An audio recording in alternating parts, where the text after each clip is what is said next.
Monsieur le maire, bienvenue dans C'est-à-dire, dans un communiqué, vous dites non à la guerre, oui à la solidarité des peuples, et vous avez versé la somme de 3 000 € pour venir en aide au peuple ukrainien. Vous proposez aux habitants de faire de même. Est-ce qu'il n'y a pas d'autre moyen d'aide que de verser de l'argent? Alors d'abord, c'est la demande des Ukrainiens eux-mêmes, c'est d'avoir de l'argent. La deuxième aide que l'on apporte, en plus de ces 3 000 € que l'on verse à des associations caritatives qui les verseront en Ukraine, on est en lien avec notre ville jumelée Ostroviec, qui a une ville jumelée en Ukraine. Et on va verser aussi soit de l'argent, soit du matériel médical de guerre, du matériel pour soigner les gens blessés.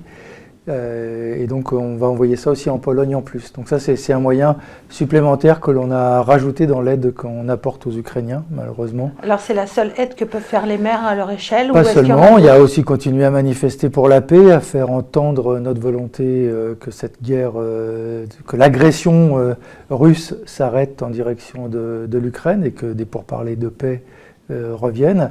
Et donc on va organiser des initiatives publiques, participer aussi à des initiatives nationales s'il y en a qui sont prises. Et en tout cas, on est prêt à participer à un effort, y compris dans le cadre de cette guerre, il va bien falloir participer à des efforts pour contraindre les Russes à arrêter cette agression. Est-ce que vous avez prévu d'accueillir des réfugiés ukrainiens? Alors on a prévu d'en accueillir un peu et surtout de le faire aussi en relation avec la préfecture. Parce que les gens sont toujours de bonne volonté, mais comme on ne sait pas combien de temps va durer la guerre, si c'est 2 mois, c'est facile d'héberger chez soi. Si c'est plus, ça devient beaucoup plus compliqué. Puis il faut un suivi aussi, parce qu'il ne faut pas que les Ukrainiens soient mal accueillis ou soient en difficulté. Donc on le fait en lien avec la préfecture. Et puis moi je regarde aussi avec la préfecture, parce qu'il y a une tension sur le logement en région parisienne qui n'existe pas non plus en province. Donc certainement qu'il faudrait regarder comment cela peut se répartir à l'échelle du territoire. Vous allez pouvoir faire un appel aux jeunes Villois?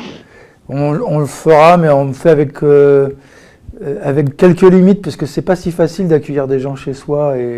Parce que les enfants, il faut qu'ils puissent être scolarisés. Alors la scolarisation, c'est pas ça qui pose le plus de problèmes, c'est quand on est dans un logement, être 2 couples avec des enfants, par exemple, 2 mois c'est très bien, 2 ans ça devient un problème. Donc il faut que chacun réfléchisse à ce qu'il fait dans ce cadre-là. Et donc c'est pour ça qu'on veut le faire aussi en lien avec la préfecture, pour qu'il y ait des associations spécialisées qui suivent aussi les personnes ukrainiennes hébergées, parce qu'il y a des familles déjà qui ont commencé à héberger des Ukrainiens.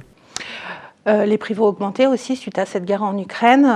Beaucoup de jeunes Villois ont du mal à joindre les 2 bouts suite à la crise sanitaire. Est-ce que vous prévoyez dans ce contexte de renouveler des distributions alimentaires ou d'autres aides éventuelles? Alors j'ai proposé au service de réétudier cela. On va regarder si le besoin s'en fait ressentir, ce que je crains malheureusement, pour qu'on relance quelques distributions alimentaires. Mais ce n'est pas décidé pour l'instant. Et puis nos services sociaux sont aussi normaux, dans le cadre du droit commun, continuer leur activité. Et j'invite toute personne qui se sent en difficulté, qui a des besoins, de contacter nos services pour avoir les aides auxquelles ils ont droit, tout simplement.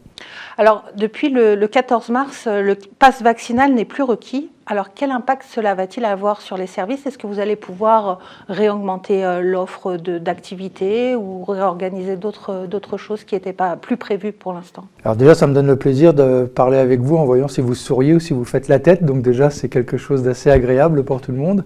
Et ensuite, oui, on va pouvoir reprendre les activités de manière normale, comme avant, sans jauge.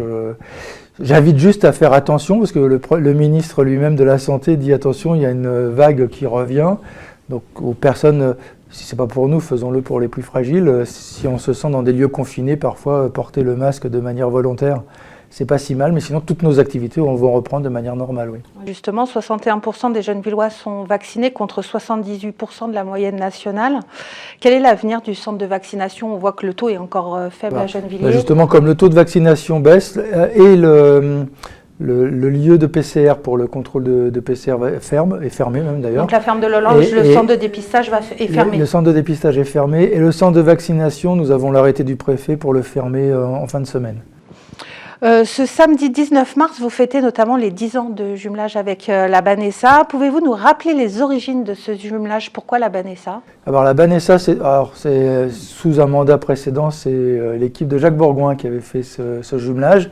C'était aussi pour compléter, en général on se jumelait aussi pour les langues, donc il y avait l'anglais, l'espagnol, l'allemand.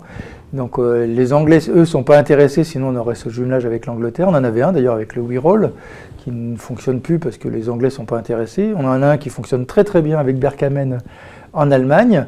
Et la Banessa est un jumelage très actif aussi. En 2012, il a été signé par Jacques Bourgoin. Donc le 19 mars, on va fêter les 10 ans. Et c'est vraiment un jumelage qui nous permet d'avoir des relations entre habitants, jeunes, et puis des relations artistiques, puisqu'on a des relations avec des graffeurs. C'est le choix de la Banessa, c'est pour ça que c'était une ville culturellement dynamique, c'était le... Oui, la Banessa recherchait une ville en France, et c'est une ville d'abord qui est jolie. Moi j'y suis allé une fois, rencontrer le maire là-bas et les équipes de cette ville. C'est la seule ville en Europe où il y a un circuit moto aussi à l'intérieur de la ville. Enfin, c'est une ville vraiment intéressante et dynamique, ça vaut le coup. C'est noté, ça vaut le coup. En ce moment, l'artiste espagnol Artés Prada peint une fresque sur le pignon de la résidence Auguste Renoir, avenue Lucien Lanternier. Vous exportez aussi la culture et le savoir-faire gennevillois là-bas? De quelle manière? Récemment, avant que cet artiste vienne, on a envoyé des artistes gennevillois à la Banessa qui ont fait aussi un graphe dans la Banessa. Et la Banessa a un festival de graphes extrêmement beau. Ils ont de très nombreux, j'ai plus le chiffre, mais de très nombreux graphes en ville sur des immeubles entiers. C'est très poétique. Et pareil, ça vaut le coup. Ça vous fait envie? Ils ont un site internet. On commence à en faire, puisqu'on a décidé de faire trois peintures murales, si appelons-le comme ça, 3 peintures murales par an, avec des artistes gennevillois, des artistes internationaux et des artistes reconnus, donc choisis en lien avec les artistes gennevillois. Et cet été, les jeunes sont aussi allés jusqu'à la Banessa en vélo, ça fait partie des activités de jumelage? Si on veut lutter contre la guerre, c'est bien aussi que les peuples se connaissent. C'est aussi un de nos moyens. C'est un peu désuet dans la situation actuelle avec l'Ukraine, mais c'est aussi bien que les peuples, en se connaissant, ils arrivent à mieux empêcher la guerre, qu'il y ait des solidarités. Je pense qu'il faut aussi avoir des solidarités avec le peuple russe, par exemple, qui peut être contre la guerre et aider à l'opposition russe à s'exprimer, par exemple. Ils ont un peu de mal à s'exprimer en ce moment. Le 10 mars dernier, vous avez organisé une visio à propos des relations internationales. Des actions sont prévues? Qu'est-ce qu'il en est ressorti de cette visio? La conseillère municipale chargée des relations internationales, Céline Lanoiselet, d'abord a parlé un peu de son voyage en Palestine, avec toutes les actions qu'on a en solidarité avec El Boustan, un centre social à Jérusalem Est, là où nous développons beaucoup d'activités. D'ailleurs, ils vont venir bientôt en France.